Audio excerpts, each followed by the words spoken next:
UEFA champions লিগে বাঁচা মরার লড়াইয়ে জয় তুলে নিল রিয়াল মাদ্রিদ। মনশেনগ্লাডবাখকে 2-0 গোলে হারিয়ে জায়গা করে নিয়েছে নকআউট পর্বে। লস ব্লাঙ্কোদের পক্ষে 2টি গোলই করেন করিম বেনজেমা। খুব গুরুত্বপূর্ণ ম্যাচে গোছানো ফুটবল খেলে জিদানের দল। এদিকে হেরেও নকআউট পর্বে স্থান পেয়েছে জার্মান ক্লাব মনশেনগ্লাডবাখ। শাখতার ডোনেস্কের সঙ্গে ড্র করে ইন্টার মিলানকে ছিটকে যাওয়ায় আনন্দের উপলক্ষ পেয়েছে মনশেনগ্লাডবাখ।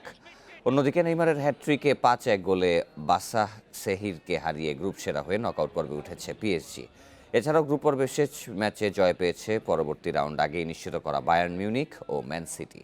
লোকোমোটিভ মস্কোকে 2-0 গোলে হারায় বায়ার্ন, আর মার্সেইয়ের বিপক্ষে সিটির জয় 3-0 গোলে।